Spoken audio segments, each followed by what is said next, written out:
All right, we are just 10 days away from the 50th annual Mount Washington Auto Road Bicycle Hill Climb, and I thought I'd make a quick video showing you all how I have set up a bike specifically with this event in mind. I was doing a cursory search and there was shockingly few videos out there that actually detail how to set up your bike for this particular event, so I thought, why not make one? So I actually purchased this bike about 2 months ago with this exact event in mind. I bought it used and have made some modifications since. This is a Cannondale Super 6 Evo High Mod 2 as the official model name, I believe. And it's a super light climbing bike out of the box. With rim brakes, mechanical shifting, and some Cannondale hologram carbon wheels. But I've gone ahead and made a few changes to make it more ideal for this event in particular. So starting back to front, the first thing we have here is a 34 tooth aluminum cassette.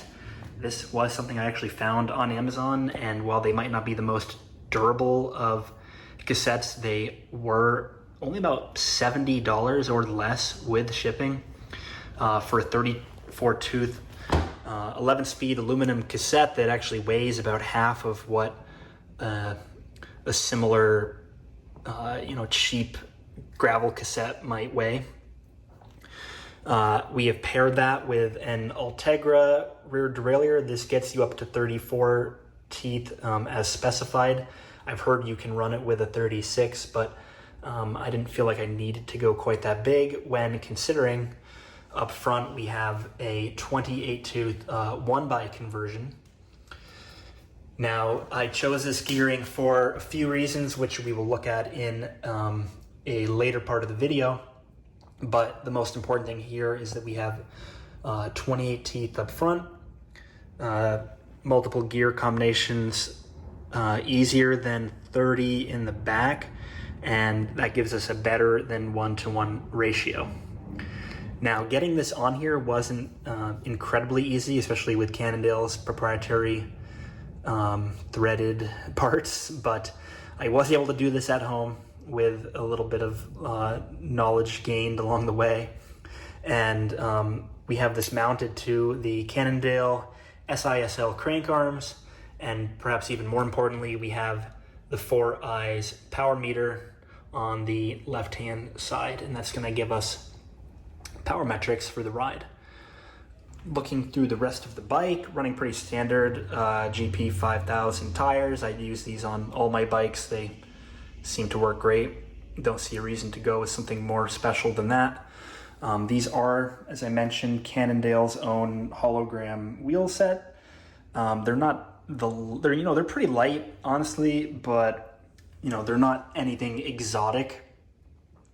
I think they're about on par with my shallower rims that I normally would use for climbing. So I'm tempted to just leave these on here as they've been working well and seem pretty stiff and responsive. This rear brake caliper will probably come off for the race itself. As it's only an uphill course, we're only going to need one brake, potentially, we'll see. And rest of the bike is had a few changes as well, starting with the saddle. This is a Physics Chameleon Curve. I really love these saddles for both the comfort and the weight. As you can see, it's kind of like a hammock style design. It really works well for me. I've been using these on my road bikes for several years and love them. This one's got the carbon rail and overall pretty light. This is a standard Cannondale carbon seat post. There's actually quite a bit of extra material in here. I think it is like a Di2 compatible seat post somehow. So if I wanted to take a hacksaw to that, I could, but I'm not trying to go crazy. We are running standard Ultegra pedals right now. Nothing super fancy, but they should get the job done without spending an extra couple $100 on a few grams. So moving up to the front of the bike for a minute, we have a few changes up here as well, many of which are in the realm of comfort rather than weight savings, but I was pretty happy when I found these Vision Merton Aero handlebars, kind of a weird choice for a hill climb. However, I really like the way both they look. I found them to be really comfortable on longer rides, having gotten used to this style. And, you know, they're pretty light, they're stiff. The cables are a mess right now because I'm actually not running them through the bars like they should be, mostly because I'm going to be redoing all of this cabling after the race, and it seemed like a waste to do it twice. Otherwise, as mentioned earlier, we have the standard Dura-Ace brake caliper up front, as well as the 11-speed shifters and a computer mount. So pretty standard stuff. Overall, I think it gives this bike a really nice, eventually clean look, and excited to see how it works out for the event. There you have it. So what we're gonna do next is compare this to the bike I had before with a more standard, if you can even call it that, road gearing, and understand why we would go with something like this. And, you know, my decisions here were really based on both looking at the numbers, which we're going to get into, and then just observing what folks who have done this ride 5, 6, 7, 8, some even more than 10 times, what they have learned about how to set up the gearing. And I can tell you all the best riders I know personally who are doing it are using a similar setup where they're either going with a big cassette, at least a 34, compared with a 34 tooth chainring, but most of them are going with these kind of mountain bike style chain rings with 28, some even 26 tooth. Hopefully that gives you some insight into the parts. I will show you what came off the bike. The bike came with a 52 36 chainring. I will be putting this 50 34 back on after the event. The front derailleur has come off. Obviously this doesn't weigh that much, but every ounce matters. And then I've swapped out the stock rear derailleur for the Ultegra because it supports a 34 cassette as opposed to a 30 with this guy, I believe. So just for comparison's sake, I wanted to show you what I ride the majority of the time, which is a more standard road bike with a compact crankset 50-34. In this case, I have an 1134 cassette in the back. And honestly, this combination is really great for the hills. I have some good times on some of the local climbs on this, but a lot of those are in the 2 to 5 minute range, and we're talking about an event that's well over an hour here. So the big difference in this bike to the one that I just showed you is in the gearing. So with 34 in the front and 30 in the back, that doesn't quite give us a 1-to-1 ratio. So if I wanted to ride this for Washington, I would have to either swap out all of this for like a gravel crankset, which would mean probably losing my power meter capabilities and things like that, or getting a ridiculously big cassette in the back and trying to work with that and just riding in the little chainring up front and see what we could get done with a new rear derailleur and all that. But after thinking about it a bit, I thought that just working on a new bike would be a lot easier rather than spending a lot of money on components that would just never be used again after this race. Otherwise, this bike is, really great. It's got mechanical shifting, rim brakes. We're one generation older on the Dura-Ace, but they work well. These wheels, the C24s, are a carbon and aluminum combo wheel. They're actually pretty light. I'd say they're on par with the holograms on the other bike. But I'll probably just keep those wheels with the Cannondale for appearance's sake. Although I was kind of tempted to, use these for Washington. And yeah, again, we've got the titanium skewers. Those save a few grams. Otherwise, the front end is extremely similar to the other bike.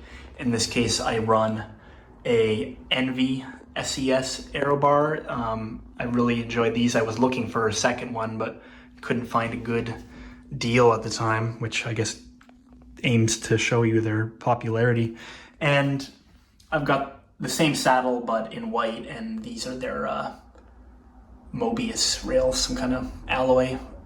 So overall, very similar bike. You can see I have a bit of a type, but the other one is just going to be the climbing machine, while this is really set up to be more of an all-rounder. All right, for the second half of this video, I just wanted to walk a little bit through more of the specifics of the course and the technical aspects of the gearing that I've chosen here. So this is the race, the Mount Washington Auto Road Bicycle Hillclimb. 50th annual will be a fun first one to do. I've been hearing about people who I know who've done this race for many years.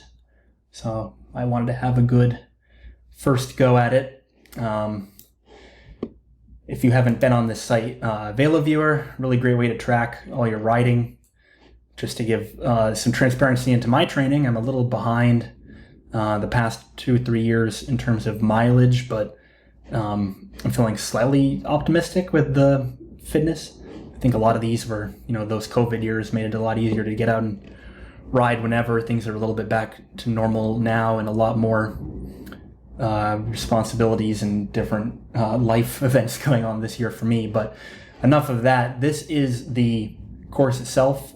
Again, 7.2 miles is the segment that we have here, at an average gradient of 12.1%, maximum gradient 22.7, and perhaps most importantly, an elevation gain of over 4,600 feet.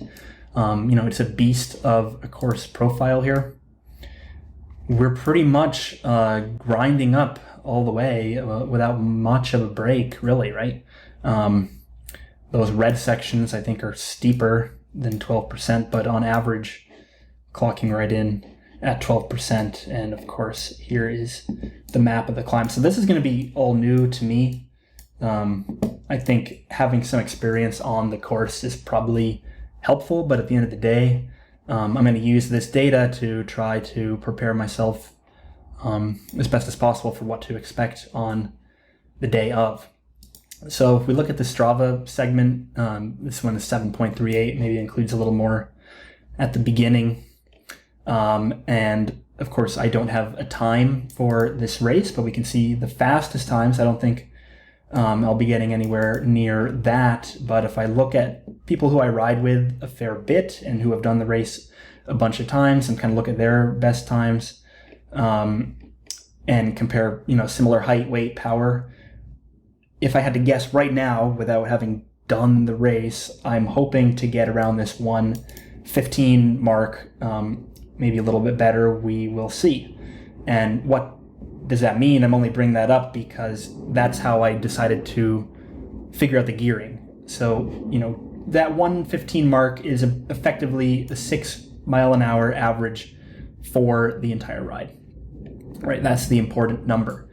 Now we can look at a gearing chart to understand how fast you will be riding at a particular RPM in a particular gear combination. So if I had stuck with the other bike and my goal was to ride at 6 miles per hour, as you can see in the small ring in the front, I really only have maybe a couple gear combinations that are going to get me there. And guess what? The cadence is slow as hell. I don't want to be riding at a 60. For an event like this, I'm going to aim to ride closer to 85, 90, 95, maybe even 100 if I can pull it off cadence. It's a much more efficient pedal stroke, at least I think for myself. So to ride at 90 cadence, even in the easiest possible gear, that's an 8 mile an hour average. That's a lot faster than I would be able to hold. So, math is showing here that I would burn out if I rode that gearing. If I switch to Now the setup that I'll actually be using, this is the 28 tooth chainring, and then here are all the cogs up to 34. You can see that 6 mile an hour range in the 90, 95 cadence. I can now hold it, throughout a few of these gear combinations. So if I hang out at even 85 cadence in the 28-31, that puts me right at 6 miles an hour. If there are some sections that are a little faster, I could, spin up a bit perhaps, but again, I'm really hoping to hold a high cadence. So even if that means I have to rock the easiest gearing, right in that 90, 95, 100 RPM, I have a combination that can get me there. And again, I won't really know what it'll be like until I do the race, but at least it's mathematically possible for me to hold the speed and the cadence that I'm hoping to hold.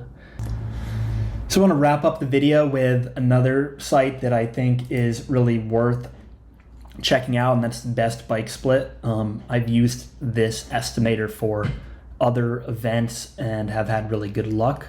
The way this works is you actually load in a course. You load in the characteristics of the bike you're using and your own weight and some of your best guess on your power, and it will produce basically a estimation of the entire race and not just predict but model your speed across the entire course and give you what is an estimated time.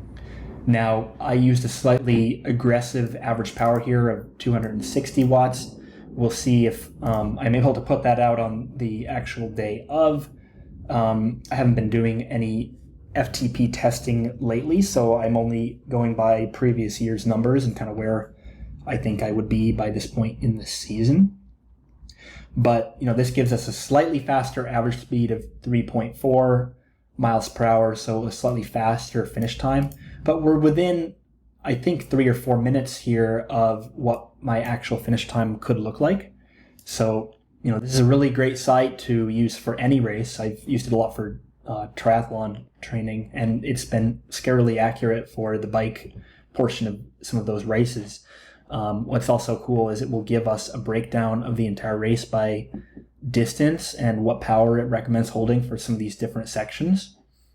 So you can see here, the logic that I'm seeing is to back off a little bit when it's easier and put in a little above FTP when we hit these really steep parts, to even manage like 5 miles per hour. So we will see how close this gets to reality. I believe you can download this and put it right into your bike computer. That might be overkill for what I'm trying to do, but again, Best Bike Split, great site to check out, where you're going to be able to model the entire race, including wind and weather and elevation and things like that. So try it out for yourself, put in your numbers, and I'd be curious to see how close the predictions for you are to your actual finish times if this is an event that you are doing this year or in the future. So that's going to be pretty much it for this video. I'll hopefully do a post-mortem after the race here in just 10 days from now, see how it went, see if I made the right decisions, and hopefully it'll be a learning experience, and hopefully it won't be my last go at this particular event.